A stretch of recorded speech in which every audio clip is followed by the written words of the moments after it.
January 14, 1944. Scapa Flow, Scotland. Lieutenant Commander Douglas Fairbanks, Jr., stands on a windswept pier, watching sailors inflate what appears to be a battleship. Not build, inflate.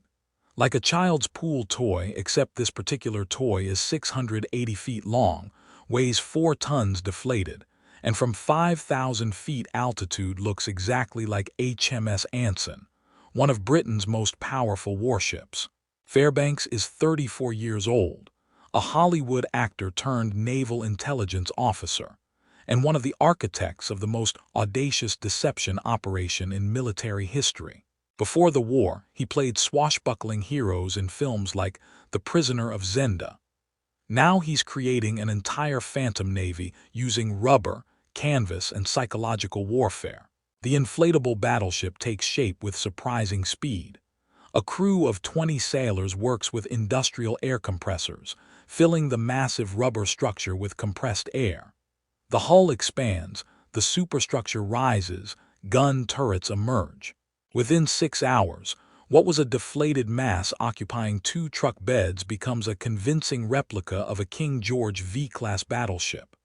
"It's remarkable," says Colonel Billy Harris, British Army, liaison to the operation. "From here you can tell it's fake, but from reconnaissance altitude, indistinguishable," Fairbanks confirms. He gestures to a folder of aerial photographs. "We've tested these at various altitudes with our own reconnaissance aircraft. At 5,000 feet, the photo interpreters can't tell the difference between the decoy and the real ship. At 10,000 feet, forget it. Perfect replica." The concept is simple but revolutionary.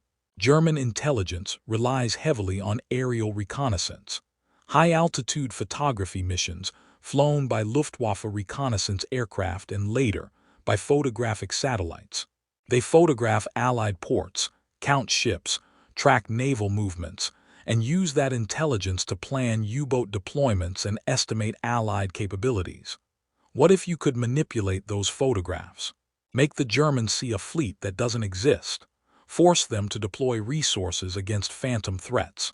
Operation Fortitude, the overall Allied deception plan for D-Day, depends on convincing Germany that the invasion will come at Pas-de-Calais, not Normandy. Part of that deception requires assembling a massive invasion fleet in southeastern England. But assembling an actual fleet would be prohibitively expensive and would deprive real invasion forces of needed ships. Solution: build a fake fleet. Hundreds of fake landing craft, fake transport ships, fake destroyers, even fake battleships. Position them in ports visible to German reconnaissance. Create the appearance of a massive invasion force preparing to strike Pas-de-Calais, and make it so convincing that German high command commits their reserves to defending the wrong location. "How many decoys are we deploying?" Harris asks. Fairbanks consults his notes. 255 landing craft, 38 transport ships, 12 destroyers, 4 cruisers, 2 battleships, plus supporting infrastructure, fake oil storage facilities, fake supply depots, fake vehicle parks. We're creating the appearance of an invasion force twice the size of the actual Normandy fleet. And the cost? Approximately $18 million. For comparison, a single real destroyer costs $6 million. We're creating the appearance of a fleet that would cost billions for less than the price of 3 ships. The economics are staggering, but more important is the strategic impact. Every German division defending Pas-de-Calais is a division not defending Normandy. Every U-boat hunting phantom convoys is a U-boat not attacking real supply lines. Every reconnaissance flight wasted photographing rubber ships is a flight not discovering actual invasion preparations. What about close inspection? Harris asks. If a German agent actually got near these things, they won't. We're positioning them in secured ports with restricted access. Armed guards, security perimeters, the whole apparatus. Any German agent attempting to get close enough to realize they're fake will be arrested before they get within 500 yards. Fairbanks walks along the pier, examining the inflatable battleship. The detail is extraordinary. The main gun turrets, molded rubber painted to resemble steel, look convincing even from 30 yards. The anti-aircraft guns, the radar arrays, the superstructure details, all carefully crafted to match real warships.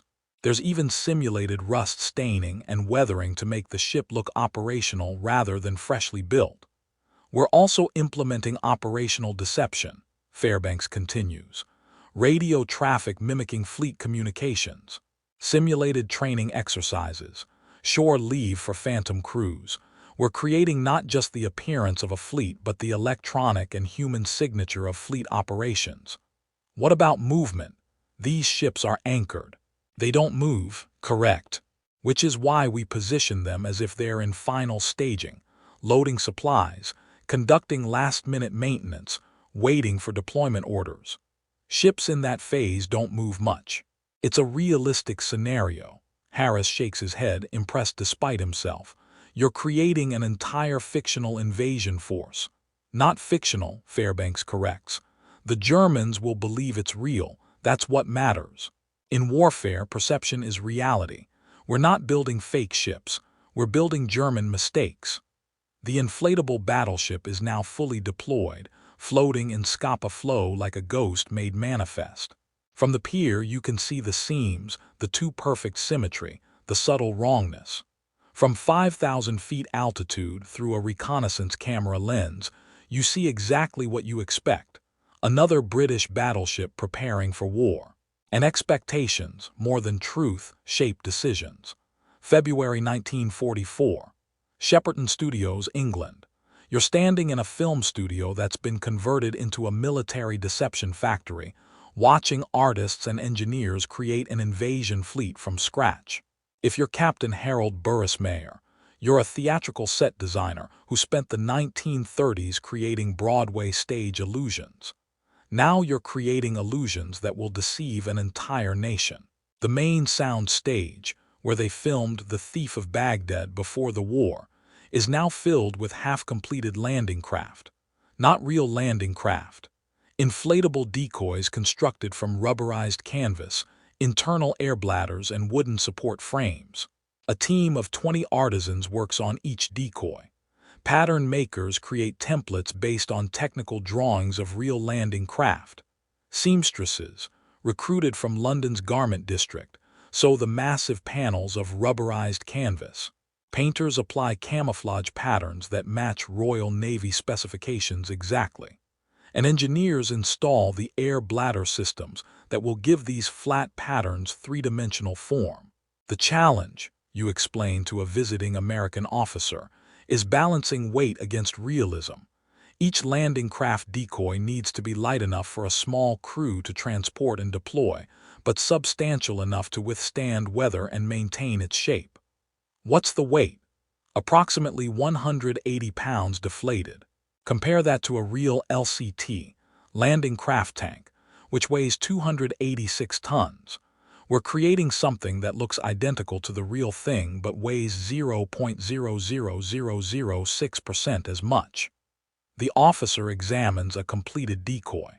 How long does it take to inflate? 15 minutes with portable compressors, 30 minutes by hand pump if necessary, and critically, one puncture doesn't doom the entire structure. We use multiple independent air chambers. Lose one chamber, the decoy sags slightly but remains convincing from altitude. You lead him to another section of the studio where artists are painting what looks like an aircraft carrier, except it's only 12 feet long, a scale model designed for specific photographic angles. These are for closer-range deception, you explain. Position them in ports where German agents might observe from a distance. The human eye expects certain proportions. We exploit those expectations. The psychological aspects of deception fascinate you.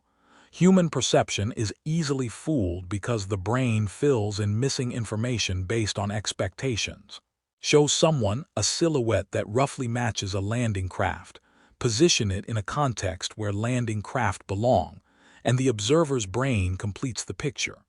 German photo interpreters are trained to identify ships. They have recognition manuals, measurement templates, analytical procedures. But they're also working with imperfect information, photographs taken from high altitude, often through cloud cover, with varying light conditions. Under those circumstances, a well-crafted decoy is indistinguishable from reality.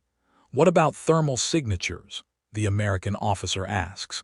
"Don't real ships give off heat from engines, crew activity, onboard systems?"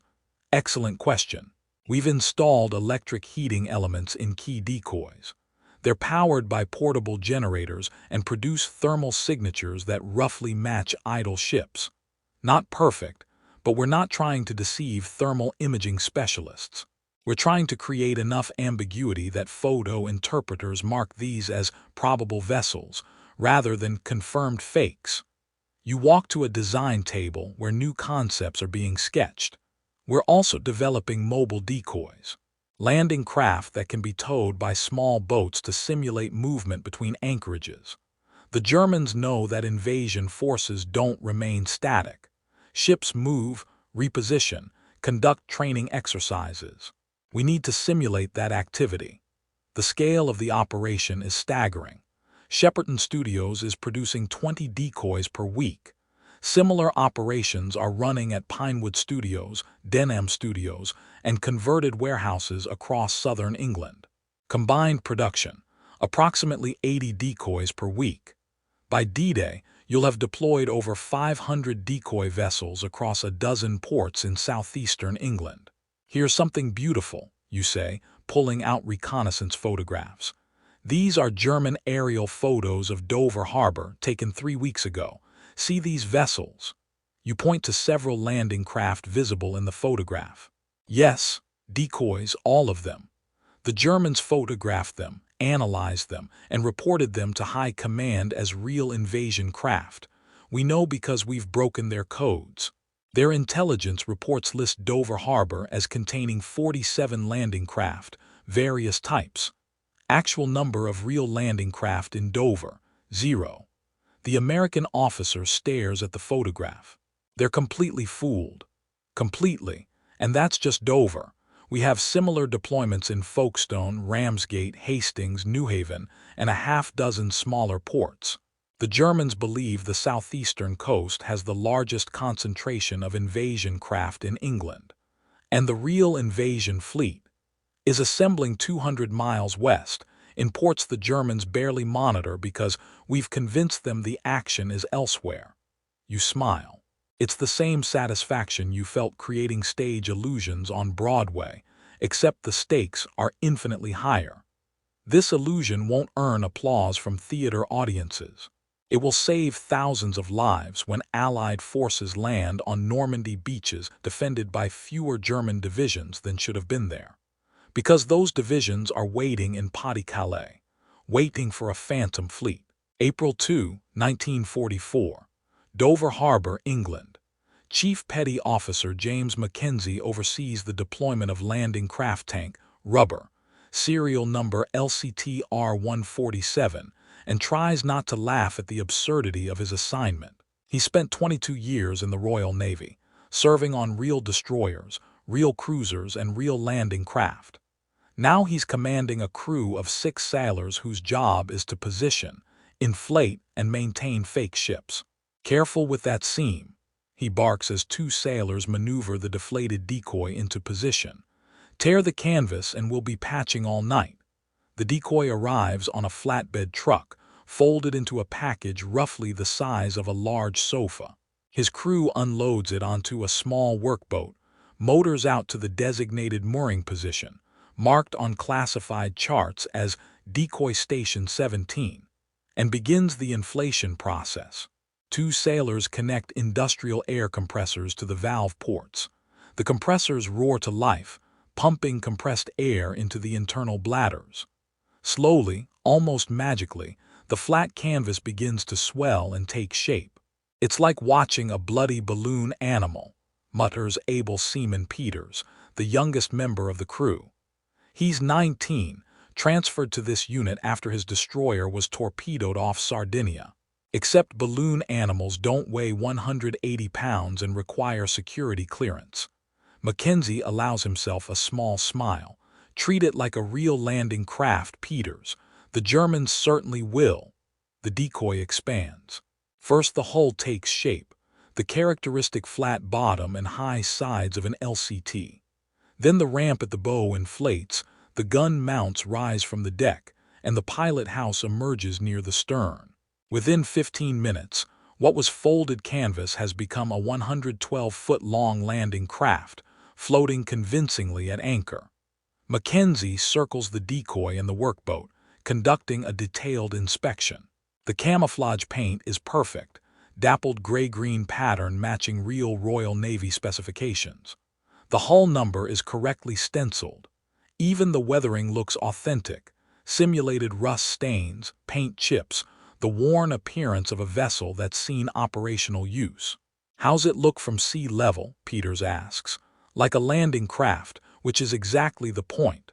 Mackenzie checks his watch. Now comes the tedious part. We maintain this illusion 24 hours a day until the invasion. Maintaining the decoys is more complex than deploying them. The rubber structures lose air pressure gradually, not enough to visibly deflate, but enough to affect their appearance after several days. Mackenzie's crew conducts daily inspections, topping off air pressure, repairing minor tears, touching up paint damage from weather exposure. They also simulate operational activity. Real landing craft aren't static. Crews move around on deck, conduct maintenance, test equipment. To simulate this, Mackenzie's team periodically boards the decoy and walks around its deck, creating visual activity that German observers, if any are watching through binoculars from across the channel, would expect to see. They've even installed battery-powered lights that illuminate at night, matching the blackout lighting patterns of real vessels. "Chief," calls Seaman Roberts from the workboat, "we've got company." Mackenzie looks up. A Luftwaffe reconnaissance aircraft, probably a Ju-88 modified for faux reconnaissance, flies at high altitude, its distinctive twin-engine silhouette barely visible against the clouds. They've been warned to expect regular reconnaissance overflights. German aerial photography of English ports has intensified dramatically over the past 2 months. "Everyone freeze," Mackenzie orders. "Don't look up. Act like you're working on a real boat." The crew follows his instructions, continuing their maintenance activities without acknowledging the reconnaissance aircraft. Looking up, pointing, showing awareness of surveillance, those behaviors would mark them as suspicious. The aircraft passes overhead, its cameras clicking away, recording everything below. In 24 hours, those photographs will be on desks in German intelligence headquarters. Photo interpreters will examine them, count the vessels, catalog their types, and add Dover Harbor to their growing assessment of Allied invasion preparations. And they'll count LCT R-147 as a real landing craft. After the reconnaissance aircraft disappears, Mackenzie allows himself a moment of satisfaction. His ridiculous assignment, babysitting inflatable boats, is actually working. The Germans are photographing his decoy, analyzing his decoy, and making strategic decisions based on his decoy. "How long do we maintain this charade?" Peters asks. "As long as it takes. Could be weeks, could be months, until the invasion actually happens. And then we deflate these things, pack them up, and hopefully never speak of this assignment again." But Mackenzie knows he'll never forget it. He'll never forget the surreal experience of commanding a rubber ship, of conducting naval operations that were pure theater, of contributing to the war effort not through combat but through deception. By May 1944, Dover Harbor contains 47 decoy landing craft, 12 decoy transport ships, and 2 decoy destroyers. From German reconnaissance photographs, it appears to be a major staging area for the coming invasion. Actual number of real invasion craft in Dover, 0. Actual number of German analysts who realize they're looking at rubber ships, 0. The Ghost Fleet has fooled them completely, and it will continue to fool them for another 6 months. April 28, 1944. Luftwaffe Reconnaissance Headquarters, Zossen, Germany. Oberst Hermann Kraus slides another aerial photograph under the magnifying lens and begins his analysis. He's 51 years old, a career intelligence officer, and one of the Luftwaffe's senior photo interpretation specialists. For 3 years, he's analyzed thousands of reconnaissance photographs of British ports, tracking Allied shipping movements, identifying vessel types, estimating invasion capabilities. The photograph shows Dover Harbor on April 25, 1944. Clear weather, excellent visibility. The camera, mounted in a high-altitude Ju-88, captured extraordinary detail from 28,000 feet. Kraus counts methodically, marking each vessel on his analysis sheet. Landing craft tank, 19 landing craft infantry, 14 transport vessels, 8 destroyers, 2 support craft, 12 total. 55 vessels in Dover Harbor alone. He cross-references with photographs from April 18, 1 week earlier. Vessel count then, 47. Increase, 8 vessels. The buildup is accelerating. Kraus moves to the next photograph. Folkestone Harbor, another major concentration. Then Ramsgate, then Hastings. Each port shows significant numbers of invasion craft. The pattern is unmistakable, a massive invasion force assembling along the southeastern coast of England. Facing Pas-de-Calais, he makes notes in precise handwriting. Continued concentration of landing craft in southeastern ports indicates Pas-de-Calais as probable invasion location. Vessel density suggests invasion force of 15 to 20 divisions. Estimated timeline, late May or early June, dependent on weather and tidal conditions. His analysis will go to OKW, Oberkommando der Wehrmacht, the German Armed Forces High Command. It will influence strategic decisions about where to position divisions, where to concentrate defensive fortifications, where to expect the Allied invasion. Those decisions will be based on photographs of rubber ships. But Kraus doesn't know that, can't know that. The photographs are technically perfect. The vessels appear in logical locations. Their positioning makes tactical sense. Everything about the intelligence picture confirms what German strategic planning already suspects. The invasion will target Pas-de-Calais, the shortest distance across the channel. The photograph quality is actually part of the problem. The Luftwaffe reconnaissance aircraft are some of the best in the world. The cameras are superb. The photo processing is meticulous. Kraus has complete confidence in the technical quality of his source material. He never questions whether the targets themselves might be fabricated. Oberst Kraus. His assistant enters with another batch of photographs. Fresh reconnaissance from this morning. Portsmouth area. Kraus examines the new photographs. Portsmouth shows a different pattern, fewer landing craft, more capital ships. Battleships, cruisers, destroyers. A fleet composition more suited for fleet actions than amphibious invasion. Interesting. Portsmouth is on the southern coast, facing the central channel rather than Pas-de-Calais. The fleet composition there doesn't match an invasion staging area. He makes a note. Portsmouth activity appears consistent with fleet operations rather than invasion staging. Recommend continued surveillance but lower priority than southeastern ports. It never occurs to him that the Portsmouth fleet is mostly real, while the southeastern port concentrations are mostly fake. The Germans have convinced themselves that Pas-de-Calais is the logical invasion point, shortest crossing, closest to Germany, best access to strategic objectives. The reconnaissance photographs simply confirm what they already believe. This is confirmation bias at scale.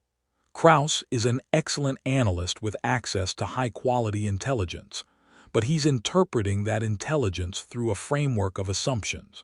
The decoy fleet doesn't deceive him through technical perfection. It deceives him by matching his expectations. By June 1, 1944, Kraus's analysis reports have documented over 400 landing craft and support vessels in southeastern English ports. His reports note, invasion force capable of landing 20-plus divisions.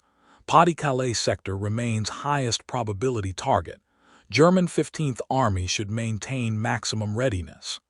Based partly on these intelligence assessments, German strategic planning commits significant forces to defending Pas-de-Calais. When the actual invasion comes on June 6, landing at Normandy, 200 miles west of where Krauss's analysis predicted, German response is delayed. Hitler himself refuses to commit reserves because he believes Normandy is a diversion, and the real invasion will still come at Pas-de-Calais, where his intelligence has shown 400-plus vessels preparing for months.